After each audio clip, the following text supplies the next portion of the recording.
This explainer is based on Motion Sickness Susceptibility, a Vestibular Physician's Deep review of neural mechanisms, clinical assessment, and therapeutic management, published by Australian Dizziness Clinics. Think about the last time you saw a patient completely overwhelmed by motion sickness. What if I told you that every single wave of nausea they experience is, at its core, just their brain detecting a prediction error? Literally, the world is moving differently than their internal model expected it to.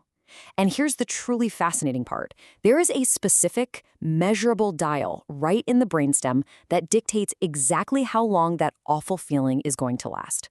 So today, we're going to look under the hood at that exact mechanism. Here is our roadmap for this explainer. We're taking a logical 5-step journey today. 1. The prediction error model. 2. The 2 clinical conflict phenotypes. 3. Velocity storage and gating.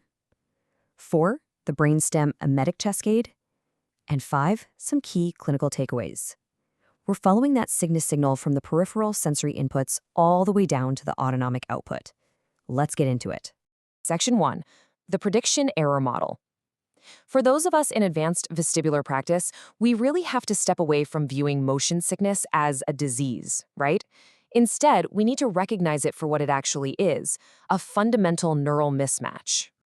Okay, looking at this sensory conflict model, which was originally formalized by Reason and Brand, you can see 3 distinct sensory streams.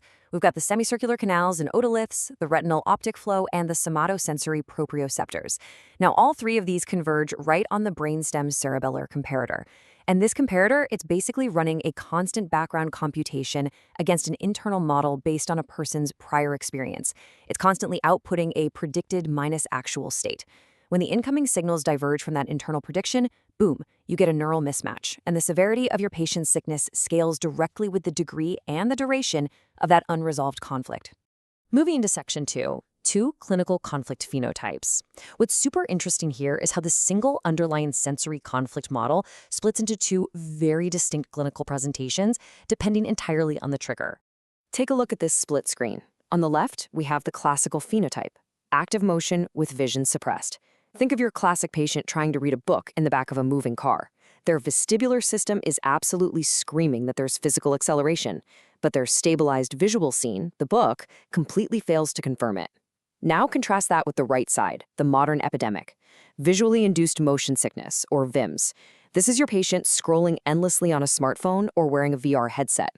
Here, the passive optic flow is signaling massive movement, but the labyrinth is just sitting there, totally immobile. The inputs completely contradict each other. And these 2 phenotypes can absolutely coexist in the same patient, which is exactly why we have to measure them independently using tools like the MSSQ short and the VIMS-SQ short. Which brings us to Section 3, velocity storage and gating.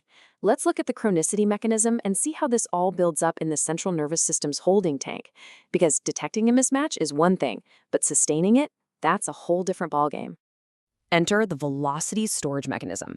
I want you to picture a dial in the brainstem, literally glowing red with unresolved mismatch. See, when the semicircular canal cupula mechanically decays, that vestibular signal should just stop, but it doesn't. The velocity storage integrator acts as this holding tank, extending that low-pass signal way beyond the mechanical decay time. If you have a patient who is highly susceptible to motion sickness, their time constant for the storage characteristically exceeds 15 to 20 seconds. That unresolved signal just keeps pinging and pinging the system. So what actually cools that red-hot dial down? Well, that crucial job belongs to the vestibulocerebellum. The cerebellar nodulus and the uvula act as the primary inhibitory gate over velocity storage. They essentially set the time constant. They regulate exactly how long that sickness signal is allowed to persist before the central nervous system finally dials it back down. And this right here is an absolutely crucial point. Understanding this nodulo-uvular gate allows you to spot major red flags in your practice. We all know motion sickness naturally declines as we age. So if you have a patient presenting with an unexpected severe worsening of motion sickness in middle age, yeah, that is not normal physiology. That should immediately prompt cerebellar imaging. You've got to rule out structural pathology, like a tumor, a demyelinating plaque, or an infarction that might be disrupting that inhibitory nodular gate. And that leads perfectly into a really fascinating clinical pearl, this phenomenon of paradoxical immunity. If a patient suffers complete bilateral vestibulopathy, total labyrinthine loss, they effectively lose that velocity storage signal altogether. This grants them a kind of bizarre immunity to classical physical motion sickness. You could literally put them in a spinning centrifuge and they wouldn't feel nauseous at all. But, and this is a big caveat, their visually induced motion sickness might actually persist or even get worse because their cortical processing of optic flow is still perfectly intact. It's a vital distinction you have to make when counseling these patients. All right, section 4, the brainstem emetic cascade. We've got the sensory mismatch and we've got the prolonged signal stuck in the holding tank. But how does this brainstem integration actually translate into the physical autonomic distress that makes your patients so miserable? Well, it follows a very predictable chronological cascade. First, those unresolved signals travel from the vestibular nuclei straight to the NTS, the nucleus tractus solitarius. Second, the NTS communicates directly with the area postrema. Third, the NTS projects to the dorsal motor nucleus of the vagus. This is what triggers those classic parasympathetic efferents we see all the time, the increased salivation, the gastric hypomotility, and, of course, that overwhelming wave of nausea. And finally, central projections hit the hypothalamus, which drives the cardiovascular and thermoregulatory fallout. That's the sudden pallor, the cold sweating, the sudden drop in blood pressure. This micrograph brilliantly illustrates the area postrema. It's that paired swelling flanking the floor of the fourth ventricle, acting as the classic chemoreceptor trigger zone. It converges intimately with the NTS to form the final common emetic pathway. Basically, once the signal hits here, the physical reflex of sickness is completely engaged. There's no going back. Section 5, clinical takeaways.